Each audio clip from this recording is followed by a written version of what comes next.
헌신하면 헌신짝 된다는 말을 아시나요? 저는 그 말을 믿지 않는 사람이었습니다. 진심으로 누군가를 위하는 마음은 언젠가 반드시 보답받는다고 생각했거든요.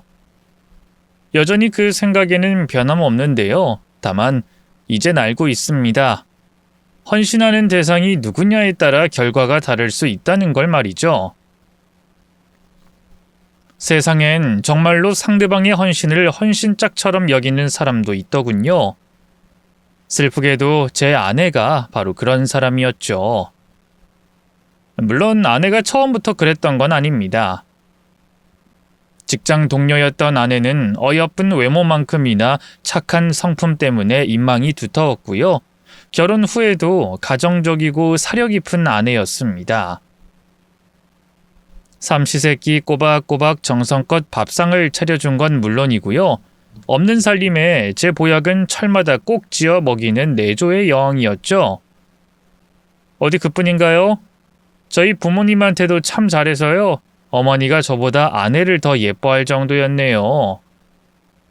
그런 아내에게 뜻하지 않은 불행이 찾아온 건 결혼한 지 3년 만의 일이었습니다.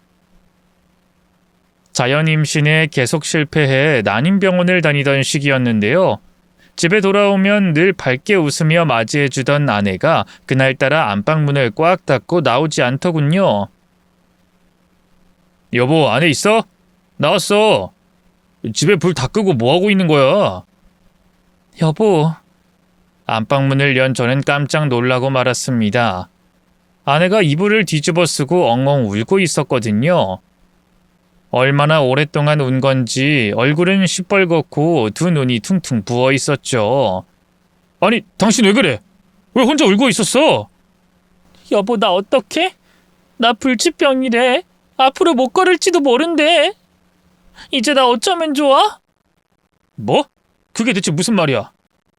횡설수설하는 아내를 달래 간신히 자초지종을 들을 수 있었어요. 그쯤에 아내가 자꾸만 넘어지거나 물건을 떨어뜨리는 일이 잦았는데요. 아내는 대수롭지 않게 생각했는데 난임병원 의사가 그 모습을 보고 큰 병원에서 검사 한번 받아보라고 권유했다더군요. 그래서 아내도 제가 걱정할까봐 따로 말은 안 하고 몰래 병원에 가서 정밀검사를 받았는데요. 진단 결과 신경계 퇴행성 질환의 일종인 희귀병에 걸렸다지 뭡니까? 신원이 특정될까봐 자세하게 말할 순 없지만 그냥 놔두면 온몸의 근육이 망가져 결국 식물인간이나 다름없는 상태가 되어버리는 아주 무서운 병이었죠. 말도 안 돼. 뭔가 착오가 있을 거야. 당신이 왜 그런 병이 걸리겠어? 일단 내일 나랑 같이 다시 병원에 가보자. 그러나 재차 검진을 해봐도 다른 병원에 가봐도 달라지는 건 없었어요. 결국 저희 부부도 현실을 받아들일 수밖에 없었고요. 의사와 상담 후 아내는 바로 입원 절차를 밟고 본격적인 치료에 들어갔습니다. 아내가 병원에 입원하자마자 막대한 병원비가 현실로 다가왔어요. 퇴직금을 몽땅 쏟아부었지만 그것만으로는 턱없이 부족했죠. 매달 치료비와 약값, 간병비까지 더해지면서 빚은 점점 쌓여만 갔습니다. 저는 퇴근 후 밤새 택배 상하차 일에 주말엔 대리운전을 뛰며 조금이라도 더 벌어보려고 안간힘을 썼어요. 하지만 그래도 부족했습니다. 그렇게 버는 돈은 눈 녹듯 사라졌고 급기야 살던 집까지 팔고 월세로 옮겨야 했죠.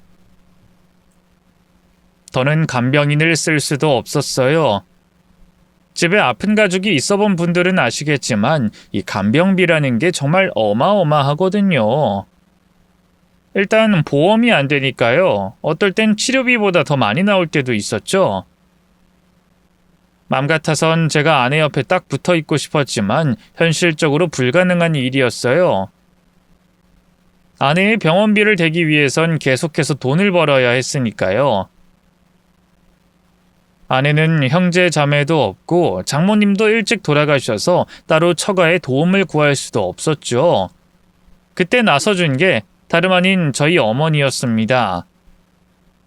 원래 어머니는 고향에서 작게 국수집을 하고 계셨는데요. 그걸 접고 아내 간병을 해주시겠다고 하더군요. 아이, 다른 사람도 아니고 며느리가 아픈 건데 내가 돌봐줘야지. 넌 아무 걱정 말고 일에만 전념해라. 괜찮다고 했잖아요.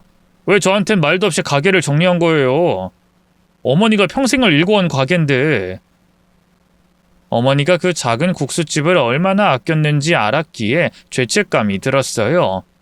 하지만 어머니는 웃으며 제 등을 다독이셨죠. 그깟 가게가 아무리 중요해도 자식만 하겠냐? 너랑 며느리의 사정을 애미가 돼서 어떻게 모른 체 하겠어? 그냥 간병인 쓰면 된다니까요. 제가 일을 더 늘리면 돼요. 혼자서 어떻게든 해볼 테니까 어머니까지 이렇게 나서지 않아도 된다고요. 그러자 어머니가 가만히 제 손을 잡고 나지막히 말씀하셨어요. 예, 철연아. 이 애미는 며느리의 병도 병이지만 너까지 쓰러지면 그땐 아무것도 못한다. 내가 도와줄 수 있을 때 도와야지. 더는 아무 말 마라. 그 말을 들으니 가슴이 먹먹해지는 한편으로 큰 힘이 됐어요. 사실 그때까지 저 혼자 아등바등 아내의 병을 감당하느라 너무 지쳐있던 상태였거든요. 그쯤에 아내의 병세는 부쩍 더 심화된 상태였어요. 다리에 이어 팔까지 마비 증세가 오는 바람에 혼자선 잘 움직이지도 못했고요. 비싼 치료약도 잘 듣지 않아서 진통제를 맞고 버티는 게 고작이었죠. 자연스레 우울증도 찾아와서요. 치료도 거부하고 하루 종일 침대에 누워 울기만 해 의료진들도 애를 먹었네요. 그래도 어머니가 온 뒤로 아내의 컨디션도 부쩍 좋아지기 시작했어요. 워낙 친모녀 같은 고부관계였기 때문일까요? 아내는 잘 알지도 못하던 이전 간병인들보다 어머니가 훨씬 편하다고 하더군요. 반면 어머니는 철이 지나 시드는 꽃처럼 조금씩 말라가기 시작했어요. 일하며 틈날 때마다 피곤한 몸을 이끌고 병실로 달려가 어머니와 교대하곤 했는데요. 어머니 얼굴이 점점 야위어가는 걸 볼 때마다 가슴이 찢어질 듯 했습니다. 무엇보다 견디기 힘들었던 건 아내의 병에 완치가 없다는 거였어요. 결승선이 있는 달리기라면 끝까지 이를 악물고 달릴 텐데 아내의 병은 영원히 달려야만 하는 마라톤과 같았죠. 아내가 병원 신세를 진 지 5년이 넘어가자 주변 친구들도 하나둘 저를 말리기 시작했어요. 야 임마, 5년이면 너도 할 만큼 했어. 간병인 효자 없다고 자식도 자기 낳고 길러준 부모 요양병원에 보내는 판에 너 언제까지 이러고 살래? 그냥 이혼하고 이제라도 네 인생 찾아. 아이 그래, 너희 어머니 생각도 해야지. 손주 재령이나 보면서 편하게 사실 나이에 왜 같이 고생을 시켜? 그 말들이 마음을 후벼 팠지만 차마 아내를 버릴 수는 없었어요. 제가 사랑하는 여자이자 제 가족이었으니까요. 어머니도 마찬가지였죠. 철연아, 혹시라도 엄한 생각 말아라. 우리나라 남자들 지 마누라 병들면 열에 9은 떠나버리지만 난 널 그런 쓰레기로 키우지 않았어. 짐승도 아니고 사람이 그래서는 안 되는 법이야. 네가 며느리 버리고 이혼하면 그게 내가 죽는 날이다. 어머니 말씀을 들을 때마다 마음이 무거웠지만 그게 또 저를 버티게 하는 힘이었어요. 그런데 그마저도 오래가지 못했습니다. 어머니가 어느 날 병원 계단에서 발을 헛디뎌 머리를 크게 다치신 겁니다.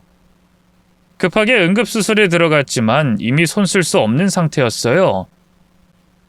결국 어머니는 허무하게 돌아가셨고요. 저는 어머니의 영정사진 앞에서 목 놓아 울 수밖에 없었습니다. 평생 저 때문에 고생만 하다 돌아가신 어머니를 생각하면 가슴이 천갈래 만갈리로 찢어지는 것 같았어요. 나 때문에 어머니가 헛되게 가셨구나. 말년에 병원에서 꽃처럼 시들어만 가시다가 죄책감에 잠도 제대로 못 자고 밥도 넘어가지 않는 나날들이 이어졌어요. 어머니가 계실 땐 힘들지만 그래도 버틸 수 있었는데 어머니가 떠난 뒤엔 모든 게 무너져버린 기분이었습니다. 무엇보다 큰 문제는 아내를 돌봐줄 사람이 없다는 거였어요. 어머니가 돌아가신 뒤로 아내도 상심이 커서요. 몸 상태도 급속도로 악화된 상태였죠. 누군가의 도움 없이는 거동도, 식사도 힘들었고요. 의사소통도 쉽지 않아 어지간한 간병인들은 하루도 못 견디고 그만둬 버렸네요. 결국 제가 직장을 그만두고 아내 옆을 지킬 수밖에 없었어요. 살던 집을 빼고 받은 전세 보증금에 어머니가 살던 고향집을 처분하고 나니 그래도 좀 여유가 생겨 그런 결정을 할 수 있었죠. 하지만 플러스 없이 마이너스만 이어지는 생활이 평생 계속될 순 없는 노릇이었어요. 채 2년도 안 돼 모아둔 돈은 흔적도 없이 사라졌고요. 최소한의 생활비에 병원비, 약값이 밀리면서 빚이 눈덩이처럼 불어나기 시작했습니다. 빚에 빚을 더하며 겨우 생활을 이어갔지만 그 끝은 보이지 않았죠. 그럼에도 아내를 포기할 순 없었습니다. 이제 제게 가족이라고 할 수 있는 이는 아내뿐이었으니까요. 하지만 아내도 더는 버티기가 힘들었던 걸까요? 하루는 제 손을 꼭 잡더니 눈물을 흘리며 말했어요. 여보, 이제 정말 그만하자. 나 때문에 당신도 너무 힘들고 어머님까지 그렇게 가시고 내가 이러고 있는 게 당신 인생을 망치는 것 같아. 그냥 나 버리고 가. 이혼하자고. 그 말을 듣는 순간 가슴이 철렁 내려앉았어요. 저는 아내의 손을 꼭 쥔 채 눈물을 꾹 참으며 단호하게 대답했죠. 그럴 순 없어. 아픈 당신을 내가 어떻게 버려? 반대였어 봐. 당신이라면 아픈 나 두고 떠날 수 있어? 내가 너무 미안해서 그래. 어머님 돌아가신 뒤로 살아있는 것조차 죄스러워서. 솔직히 내가 살아봐야 얼마나 더 살겠어. 지금 당신이 날 떠나면 당신이라도 살 수 있잖아. 돌아가신 어머니를 생각해서라도 당신이 그렇게 말하면 안 되지.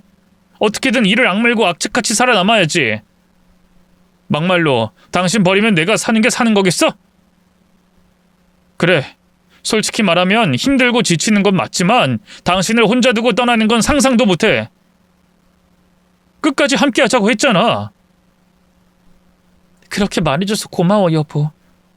그리고 너무 미안해. 미안해하지 마. 우린 부부야. 부부는 일심동체라는 말 몰라? 끝까지 함께 할 테니까 걱정 말고 나만 믿어. 하늘에 계신 어머니가 그런 저희 부부를 안쓰럽게 여겼던 걸까요? 어느 날 의사로부터 뜻밖의 소식을 들었습니다. 아내의 병과 관련된 새로운 신약이 개발됐다는 겁니다. 아직 해외에서도 적용 단계다 보니 어떤 부작용이 생길지 알 수 없단 말에 망설이기도 했는데요. 아내가 뭐라도 해보고 싶다고 적극적으로 의사를 밝혀 결국 신약 치료를 받게 됐어요. 그 뒤로 놀랍게도 아내의 상태는 조금씩 나아지기 시작했어요. 병이 발발한 지 거진 10년 만에 팔과 다리의 마비 증상이 줄어들고 하루가 다르게 몸이 회복되는 게 보였죠. 걱정했던 부작용도 미미한 수준이었고요. 그동안 어둠 속에 갇혀있던 저희 부부에게 한 줄기 빛이 비추기 시작한 듯 했습니다. 그때부터 아내는 부쩍 밝아졌어요. 원래 병원에선 저 외에 다른 사람들하고는 말도 잘 안 섰고 늘 침대에 누워만 있었는데요. 몸을 조금씩 움직일 수 있게 된 뒤로는 같은 병실 사람들하고 소소한 담소 정도는 나누는 사이가 됐죠. 특히 바로 옆 침대에 있는 아주머니 한 분과 부쩍 친하게 지냈는데요. 돌아가신 친정엄마를 닮아서 그런가 왠지 모르게 남 같지가 않다고 하더군요. 그분이 워낙 살갑게 저희 아내를 챙기기도 했고요. 제때 약을 먹었는지 물어봐 주기도 하고 과일이나 과자 같은 걸 나눠주기도 하셨거든요. 처음엔 저도 그분을 그저 친절한 아주머니라고만 생각했어요. 하지만 시간이 지나면서 뭔가 미묘하게 이상한 기분이 들기 시작했습니다. 일단 아주머니는 제가 있을 땐 결코 아내에게 말을 걸지 않았어요. 그저 인사만 좀 나누고 마는 정도였죠. 하지만 제가 의사 선생님께 상담을 하러 가거나 잠깐 일이 있어 자리를 비우고 돌아오면 어김없이 아내와 그 아주머니 둘이서 심각한 표정으로 대화를 나누고 있었습니다. 그러다 저를 발견하면 아주머니는 황급히 말을 멈췄고요. 아내는 어색하게 웃으며 절 맞이했죠. 뭐야? 아주머니랑 내 욕이라도 했어? 욕은 무슨 욕? 그냥 드라마 얘기하고 있었어. 말은 그렇게 해도 아내의 표정이나 분위기는 뭔가 어색했어요. 또 언젠가부터 아내는 저와 대화를 나눌 때도 뭔가를 감추는 듯한 인상을 주곤 했습니다. 예전에는 일상적인 걱정이나 고민을 모두 털어놨지만 이제는 저에게 필요한 말 외엔 잘 하지 않았죠. 때때로 제게 말을 걸어도 뭐랄까 말투가 좀 묘했어요. 여보, 확실히 사람 마음가짐이라는 게 중요한 것 같아. 죽고 싶다는 생각만 할 땐 몸도 같이 망가지기만 했는데 마음의 평화를 얻은 뒤로는 몸도 나아지고 있잖아. 뭐 누구나 할 수 있는 말이었죠. 하지만 평소 현실적이던 아내는 마음의 평화라는 등 그런 뜬구름 잡는 단어는 잘 쓰지 않았거든요. 그래도 그 말에 대해 깊게 캐묻지는 않았습니다. 아내가 힘든 시간을 겪고 있는 만큼 새로운 위로의 방법을 찾고 싶었을 수도 있겠다 생각했죠. 아내의 상태가 점점 호전되면서 저는 한동안 안도감을 느꼈습니다. 그러나 그와 동시에 계속해서 느껴지는 불안감이 가시지 않았죠. 특히 같은 병실 아주머니와의 관계가 더욱 복잡해지는 듯한 느낌을 받기 시작했습니다. 그 이유 중 하나는 아주머니의 아들 때문이었어요. 남자는 종종 아주머니를 병문안 오곤 했는데요. 그럴 때마다 아내와 제게 묘한 눈길을 주더군요. 어디 그뿐인가요? 제가 자리를 비울 때면 자꾸만 아내에게 가짜는 수작을 걸기도 했어요. 건강에 좋다는 차를 나눠준다든지 같이 화장실에 가준다든지 하는 식이었죠. 이런 행동이 반복되자 저는 점점 더 불안해지기 시작했습니다. 맘 같아선 제가 하루 종일 아내 곁에 붙어 있고 싶었는데요. 하필이면 그쯤에 아는 형님 가게 일을 돕느라 자주 병실을 비우게 됐어요. 당시 빚이 이미 5억 가까이 있던 상태라 아내 몸도 어느 정도 괜찮아졌겠다. 형님의 제안을 거절할 수가 없었죠. 그래서 한동안 일에 바빠 아내에겐 도통 신경 쓰지 못했는데요. 하루는 일을 마치고 병원으로 돌아왔는데 넘어질 뻔한 아내를 그놈이 얼른 달려가 부축해주는 게 아니겠어요. 심지어 아내 어깨에 다정하게 손을 올리고 웃기까지 하더군요. 그 모습이 너무 불편하게 느껴졌던 저는 즉시 달려가서 그 남자를 밀치며 화를 냈습니다.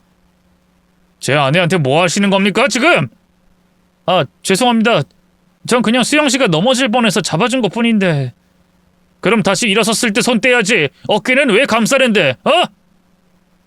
이 자식, 너 전부터 거슬렸어. 솔직히 말해봐. 우리 아내한테 흑심 있지? 아닙니다. 오해예요. 남자는 당황한 듯한 표정을 지으며 물러났는데요. 충격적인 건 아내의 반응이었습니다. 여보, 왜 그래? 승혁 씨는 그냥 날 도와준 것뿐인데 무례하게 이게 무슨 짓이야? 당장 사과해. 뭐? 사과하라고? 내가 이 자식한테? 뭐야 당신? 당신도 이 자식한테 마음 있는 거야? 그래? 대체 무슨 소리라는 거야? 승혁 씨가 얼마나 좋은 사람인데 그런 더러운 상상을 해? 더러운 상상하게 만든 게 누군데? 애초에 원인 제공은 당신이랑 이 자식이 했잖아. 아내가 아픈 후 거의 처음으로 부부싸움을 했던 것 같아요. 지켜보던 다른 병실분들이 말려서 더는 말다툼이 격해지진 않았는데요. 그만큼 아내와의 감정적인 거리감은 더 커지는 듯 했습니다. 그 이후로 아내는 제게 말 한마디 걸지 않고 자기가 화가 났다는 걸 온몸으로 표현했어요. 저는 저대로 마음이 상해 그런 아내를 모른 척했죠. 솔직히 아내에 대한 보상 심리가 커서 더 그랬던 것 같아요. 내가 그동안 자기를 병구안하면서 얼마나 개같이 고생했는데 그런 나를 몰라주고 다른 놈 편을 들어줘? 이런 우습고 유치한 마음이었죠. 그런 상황에서도 아내의 몸 상태는 점점 더 나아졌고요. 결국 완치에 가까운 상태에 이르러 퇴원 판정까지 받게 됐어요. 병원에서도 기적이라고 하더군요. 물론 그냥 쉽게 얻은 결과는 아니었어요. 기적을 손에 넣기까지 5억에 가까운 빚과 어머니의 목숨, 그리고 제 청춘을 바쳐야 했으니까요. 그래도 아내를 완치시켰다는 사실 하나만으로도 저는 충분히 보람을 느꼈습니다. 아내와 둘이 예전처럼 오순도순 살아갈 생각에 꿈에 부풀었죠. 또 그 아주머니 아들놈도 더는 보지 않아도 된다고 생각하니 날아갈 것만 같더군요. 그러나 모든 건 제 헛된 희망사항에 불과했어요. 우선 가진 돈이 한 푼도 없다 보니 고시원에 들어갈 수밖에 없었는데요. 아픈 아내를 그런 골방에 둘 수는 없겠더라고요. 그래서 친척분에게 부탁해 아내만 당분간 그 집에서 신세를 지기로 했죠. 저는 안정적인 직장을 구하는 한편 아는 형님 가게 일을 계속 도왔고요. 그런데 며칠 뒤 친척분에게서 다급한 연락이 왔습니다. 철현아, 어쩌면 좋냐? 네 처가 안 보인다. 전화도 안 받고 문자에도 답이 없어. 네? 그게 무슨 말씀이세요? 너한텐 따로 연락 없었지? 동네를 다 뒤져봐도 안 보여. 경찰서에 물어봐도 따로 사고 접수된 건 없다고 하고 짐을 전부 싸들고 간 걸로 보아 아예 작정하고 나간 것 같다. 어쩐지 마음이 영 딴 데 있는 것 같더라니. 아내는 제 전화도 받지 않았어요. 바로 경찰에 신고부터 하고요. 취업도 가게 일도 미뤄두고 미친 듯이 아내를 찾아다녔죠. 그런데 며칠 뒤 제가 지내던 고시원 쪽으로 아내가 보낸 편지 한 장이 날아왔습니다. 덜덜 떨리는 손으로 봉투를 열어보니 그 안엔 아내의 서명이 담긴 이혼소장이 담겨 있었죠. 우리 이혼하자. 미안해. 다신 나 찾지 마. 그 간결한 편지글이 제 심장을 핥히고 지나갔어요. 근 10년을 헌신한 나에게 아내가 어쩜 이럴 수가 있나 분노가 치밀어 올랐죠. 아내가 보낸 편지엔 낯선 집 주소가 적혀 있었어요. 저는 그 길로 버스를 타고 그곳으로 달려가 문을 두드렸죠. 이소영 나와! 나오라고! 당신이 나한테 어떻게 이럴 수가 있어! 얼마나 문을 두드리며 고함을 질렀을까요? 잠시 후 굳게 닫힌 현관문이 열리더니 아내가 모습을 드러냈어요. 여긴 왜 온 거야? 내 편지 못 받았어? 그걸 지금 말이라고 해? 이렇게 갑자기 이혼 통보라니. 당신이 어떻게 나한테 이럴 수가 있어? 그러자 아내가 긴 한숨을 내셨어요. 미안해. 나도 내가 이러면 안 된다는 거 알아.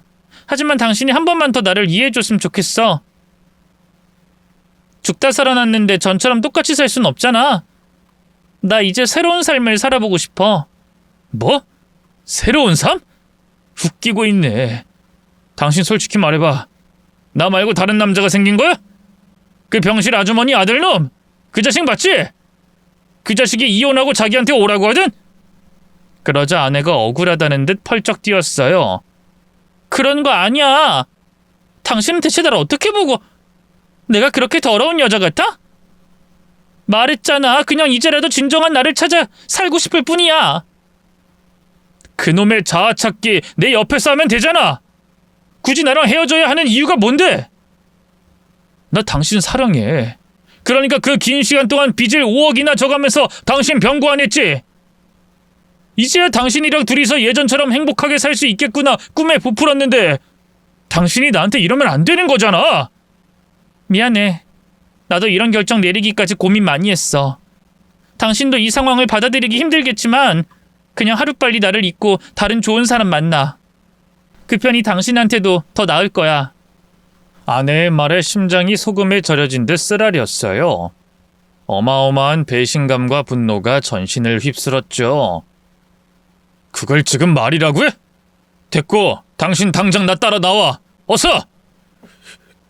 저는 아내를 억지로 끌고 가려고 했는데요. 갑자기 문이 열리면서 아내의 뒤로 또 다른 누군가가 모습을 드러냈습니다.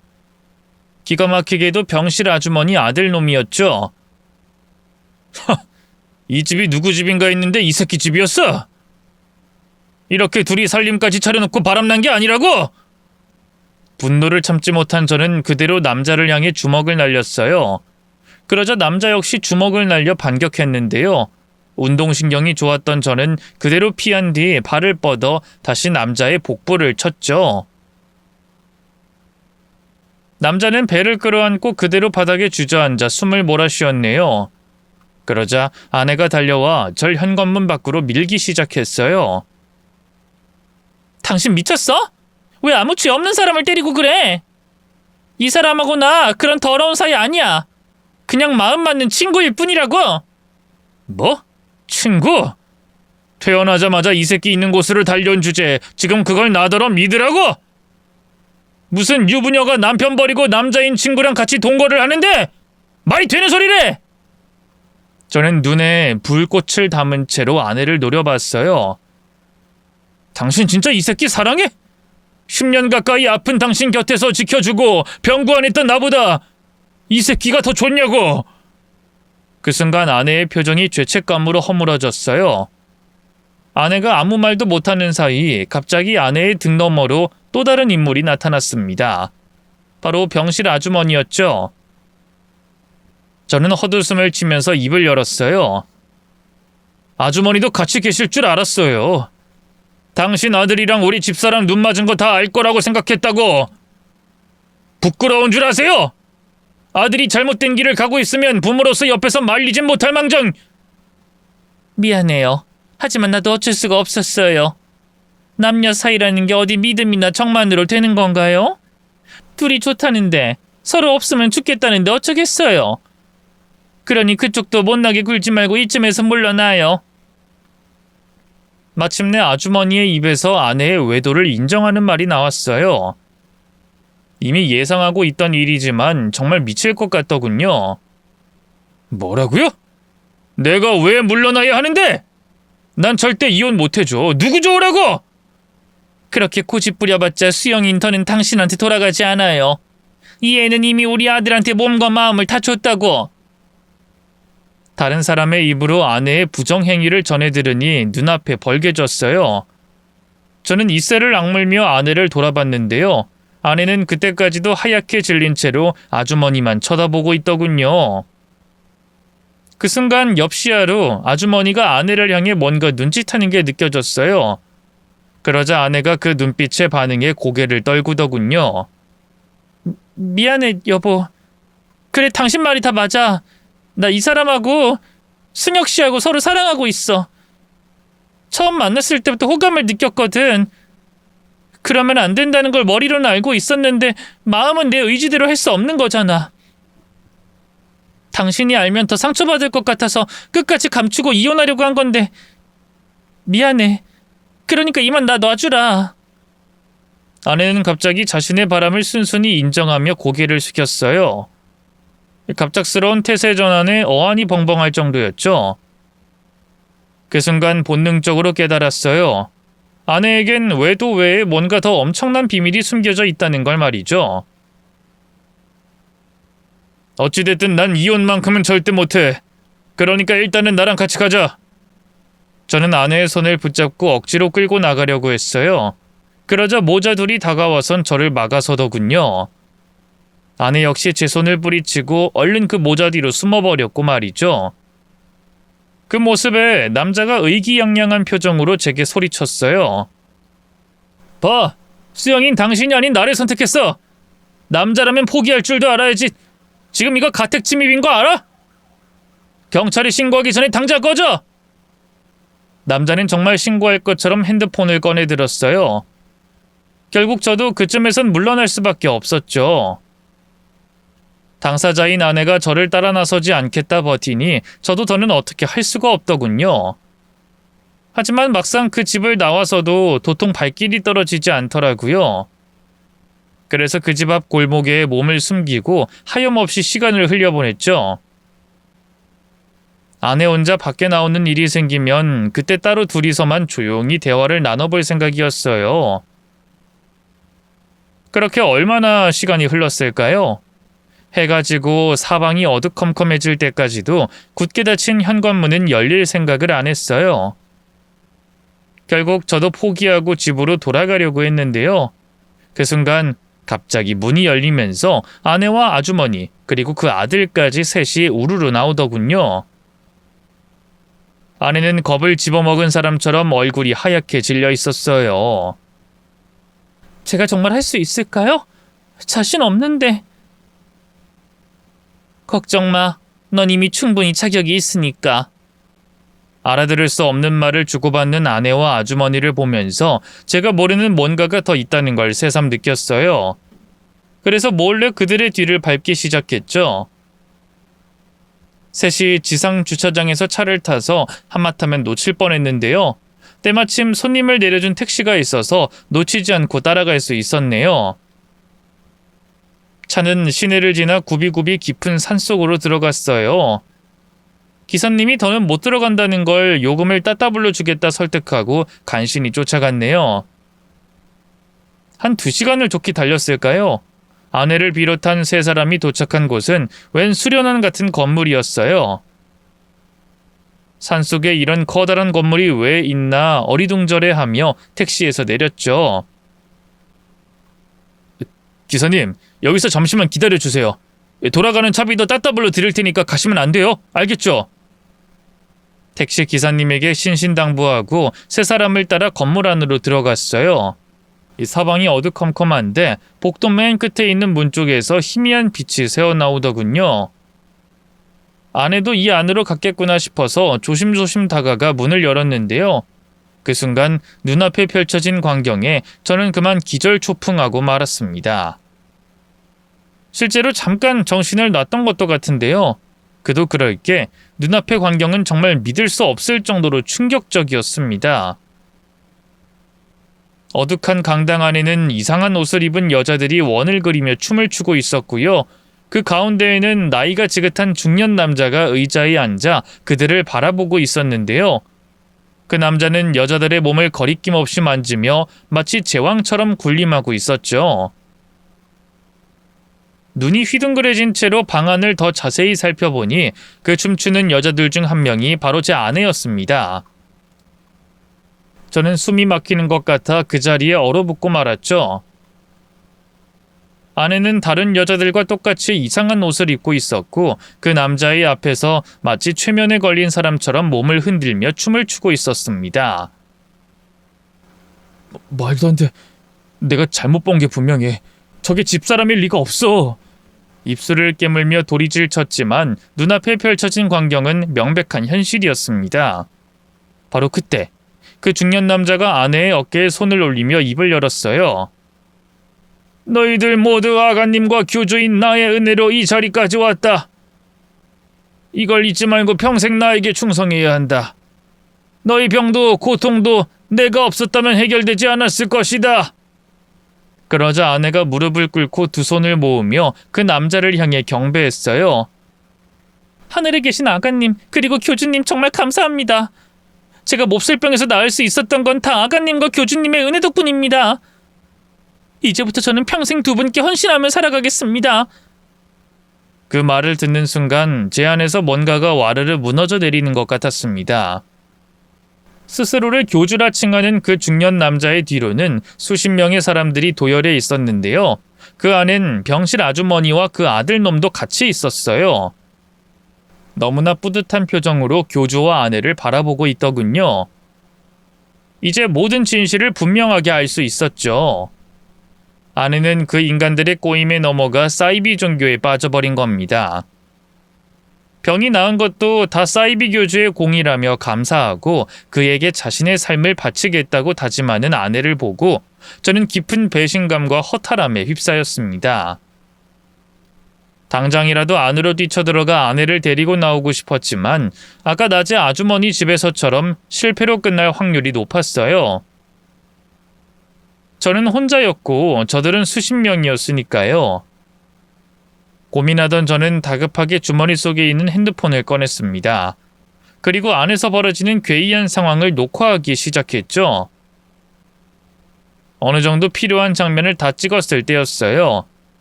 벼랑간 핸드폰이 요란한 소리를 내면서 울리기 시작했죠. 제가 하도 안 나오자 밖에서 기다리던 택시기사님이 전화를 한 거였어요. 갑작스러운 전화벨 소리에 안에 있던 사람들의 시선이 일제히 제게 쏠렸어요. 누구냐? 침입자다! 잡아라!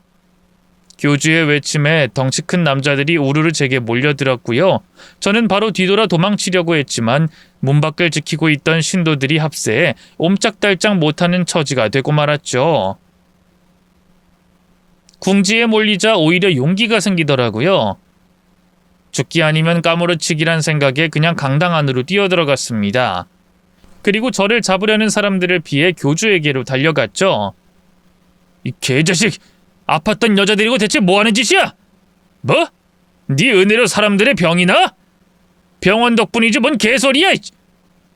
헛소리로 사람들 현혹하는 거 그만두고 당장 내 안에 불어줘! 저는 그대로 교주의 얼굴에 주먹을 꽂았어요. 별 볼 일 없는 중년 남자에 불과한 교주는 제 주먹 한 방에 바로 나가 떨어졌고요. 온몸을 바르르 떨며 기절해버렸죠. 그러자 아내가 비명을 지르더군요. 세상에, 교주님! 당신 미쳤어? 대체 뭐하는 짓이야? 아가님의 대리자인 교주님을 때리다니! 이러다 아가님의 분노로 내가 다시 죽을 병에 걸리면 어쩌려고 그래? 아내는 완전히 세뇌되어 제정신이 아닌 것처럼 보였어요. 저는 그런 아내의 어깨를 부여잡고 고함을 질렀죠.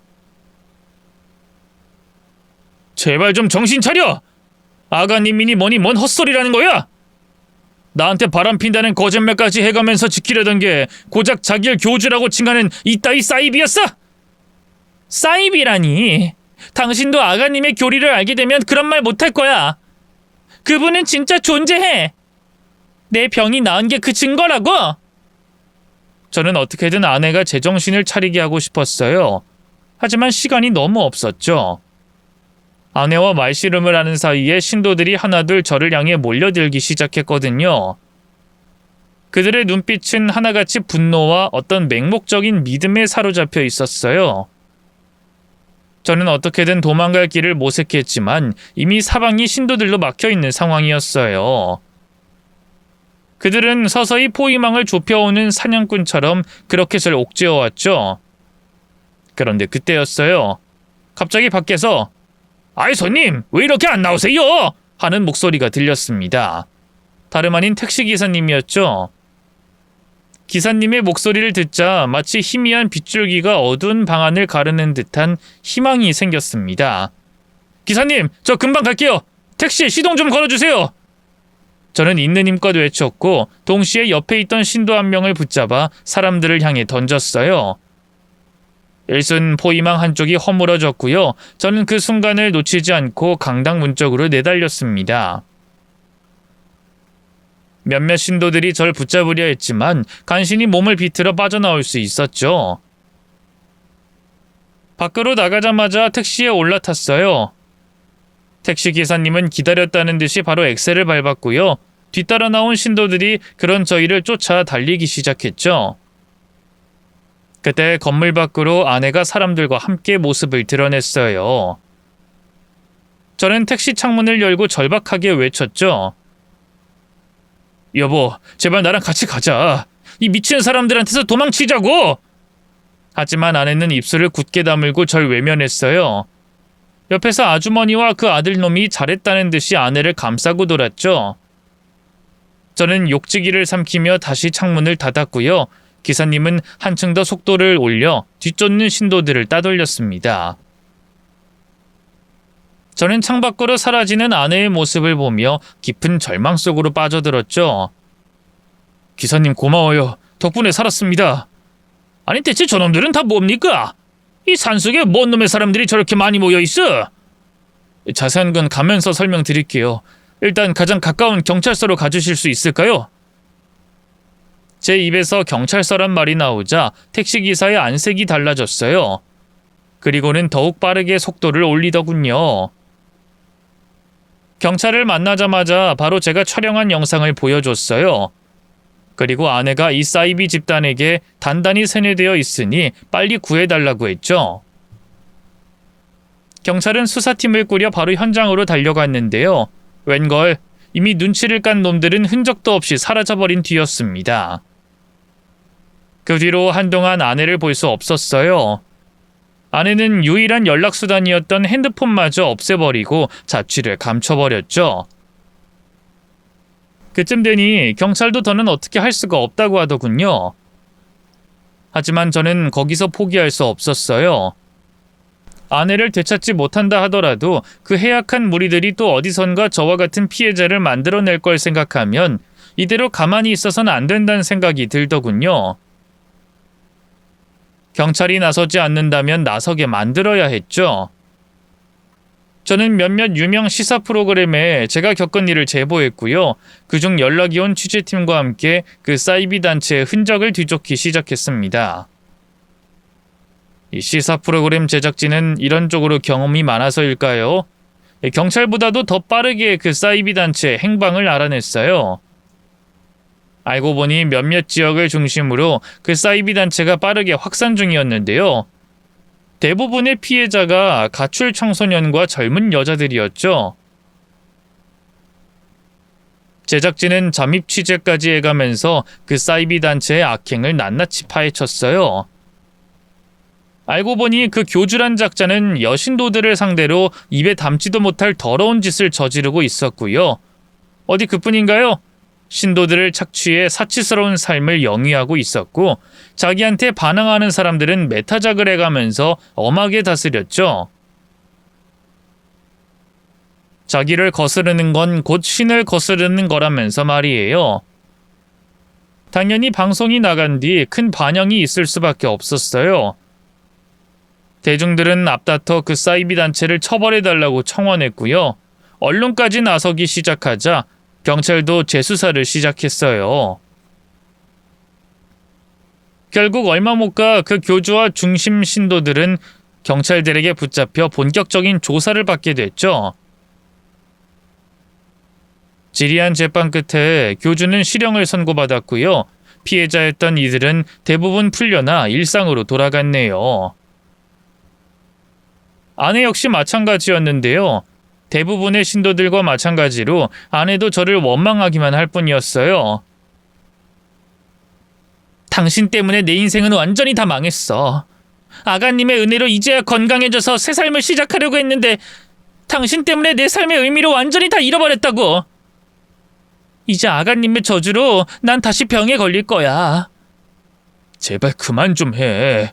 아직도 아가님이니 뭐니 그따위 헛소리를 믿고 있는 거야? 당신도 방송 다 봤잖아. 그 교주란 놈은 신의 대리자 같은 게 아니야. 그냥 사이비 범죄자일 뿐이라고. 그분을 모욕하지 마. 그 방송은 다 조작된 거란 말이야. 당신 정말 해도 해도 너무한다. 그동안 아픈 당신 수발 들던 나랑 돌아가신 어머니를 생각하면 당신이 이럴 순 없는 거 아니야? 그쯤 되니 저도 아내에게 너무 화가 났어요. 하지만 아내와는 두꺼운 벽을 사이에 둔 것처럼 도무지 대화가 되지 않았어요. 정신과 치료를 받아보자고 했지만 아내는 그마저도 거부했죠. 결국 견디다 못한 저는 아내에게 이혼하자고 말했고요. 아내는 빚 5억에 대한 책임을 지지 않는 조건으로 이혼해줬습니다.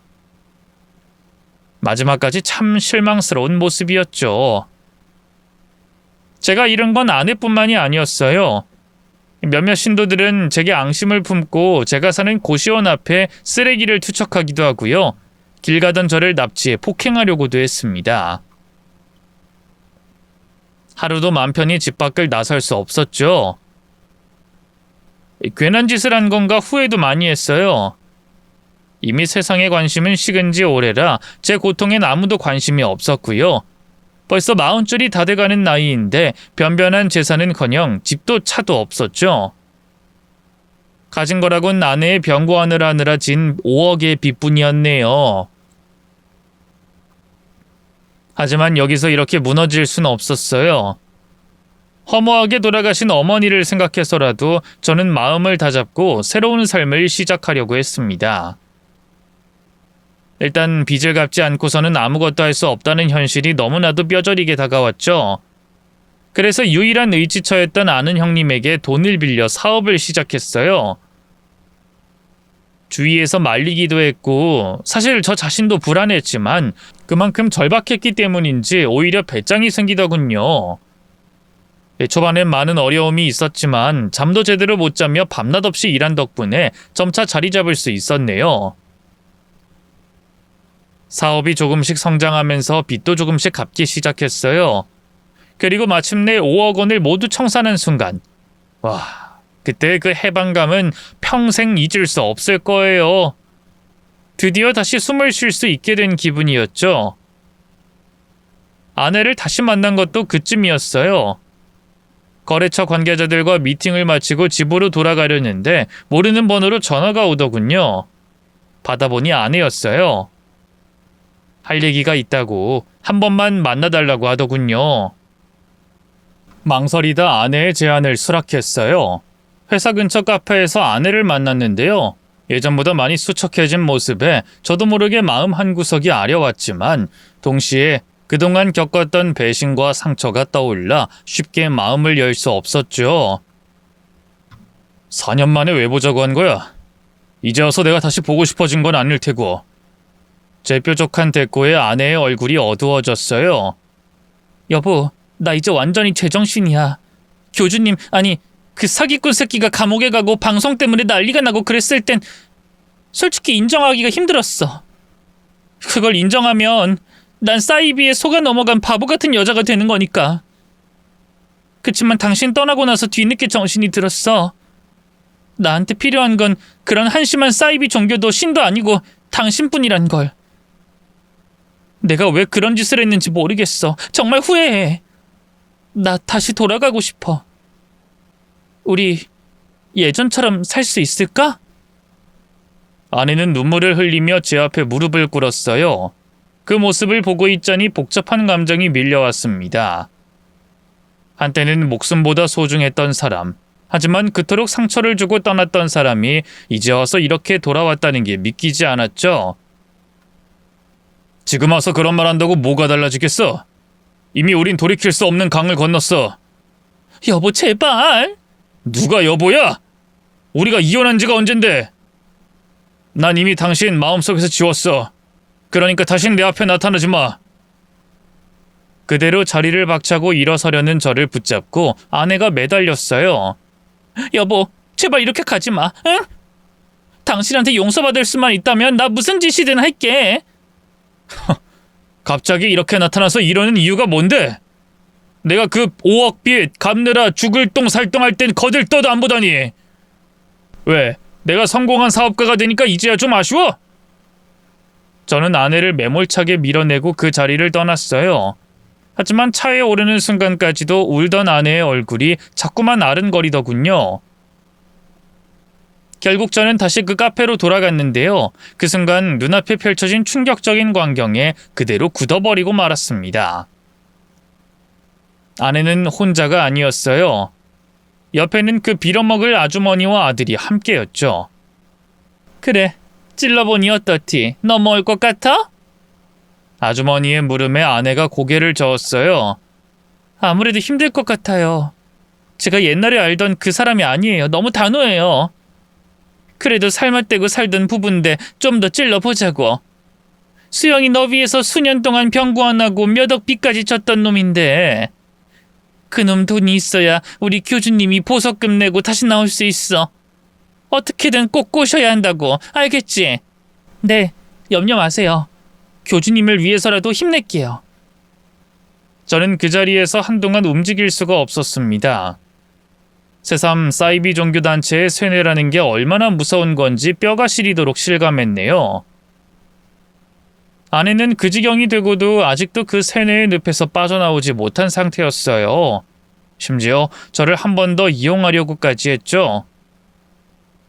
분노가 가슴속 깊은 곳에서부터 끓어올라 더는 참을 수 없었어요. 저는 문을 힘차게 열고 카페 안으로 걸어 들어갔습니다.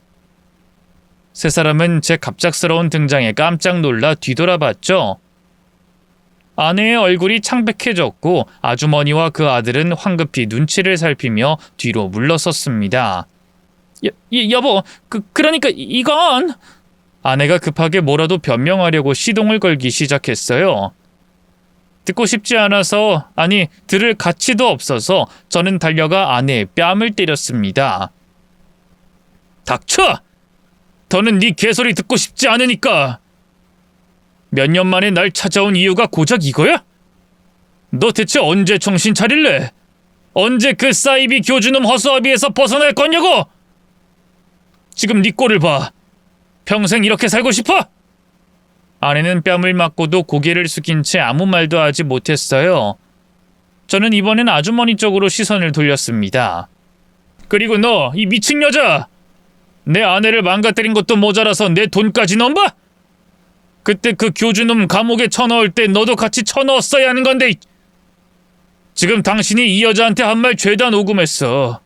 이대로 경찰서로 가서 고발할 거니까 두고 보라고! 잠시만요. 일단 진정 좀 하고. 진정하긴 뭘 진정해! 저는 제 팔을 붙잡는 아주머니를 밀쳤어요. 그러자 옆에 있던 아들놈이 씩씩거리며 제 멱살을 잡더군요. 봐줄 이유가 없어서 그대로 그 아들놈에게 주먹을 날렸어요. 놈은 한 대 맞자마자 바닥에 뻗어 고통스러워했지만 저는 아무런 동정심도 느낄 수 없었습니다. 그들은 한패였고 저를 기만한 범죄자들이었으니까요. 저는 그대로 그 세 사람을 경찰에 넘겼어요. 사기죄는 미수에 그쳤기 때문에 대단한 처벌을 받진 못했는데요. 셋 다 경찰서에서 수사를 받은 것만으로도 겁에 질렸는지 다신 제 앞에 나타나지 않더군요. 하지만 그걸로는 부족했어요. 저를 기만한 그 인간들에게 어떻게든 사적으로 복수를 하고 싶었죠. 고민 끝에 저는 사설탐정사무소를 찾았습니다. 그들에게 아주머니와 그 아들놈 그리고 제 아내의 모든 일거수일투족을 감시하라고 부탁했죠. 그들이 어디서 무엇을 하고 누굴 만나고 있는지 그리고 혹시 또 다른 사기를 계획하고 있는지까지 모두 파헤치라고 말입니다. 사무소 직원들은 몇 달간 그들의 행동을 철저히 감시했고요. 그 결과 놀라운 진실을 밝혀냈습니다. 알고 보니 아주머니와 그 아들은 또 다른 지역에서 새로운 신도들을 모집하며 똑같은 수법으로 사람들을 속이고 있었어요. 감옥 간 교주의 대리자라는 등 사기를 치면서 이미 무고한 사람들을 착취해 어느 정도 재산까지 불려뒀더군요. 저는 또 한 번 언론에 그 인간들의 만행을 제보했고요. 경찰에도 한 번 더 신고를 했습니다. 제가 모아둔 증거가 너무 확실해서 발뺌할 방법이 없었죠. 아주머니와 그 아들은 현장에서 바로 체포됐고요. 이전 교주와 마찬가지로 감옥에 들어갔습니다. 졸지에 끈떨어진 연신세가 된 아내는 그제야 정신이 들었나 봐요. 한 번 더 저를 찾아와선 제발 용서해달라고 빌더군요. 여보, 이젠 정말 다 끝났어. 그 사람들이랑 다시는 엮이지 않을 거야. 이제야 내가 얼마나 어리석었는지 깨달았어. 아내의 목소리에는 절절함이 가득했지만 제 마음은 이미 무뎌질 대로 무뎌진 상태였어요. 한때는 내 모든 것을 바쳐 사랑했던 사람이었지만 그 사랑은 이미 배신과 상처로 짓밟힌 뒤였습니다. 몇 번이고 아내에게 속아왔던 기억들이 떠올랐죠. 당신이 이제 와서 정신 차린들 이미 버스는 떠났어. 그동안 당신이 나한테 준 상처가 너무 깊어. 그러니 그만 가. 다신 보지 말자. 아내는 울면서 애원했지만 전 단호하게 고개를 저었습니다. 더 이상 미련도 후회도 없이 아내와의 인연을 완전히 끊을 결심이 섰으니까요. 그날 이후 저는 더 이상 과거를 뒤돌아보지 않기로 했습니다.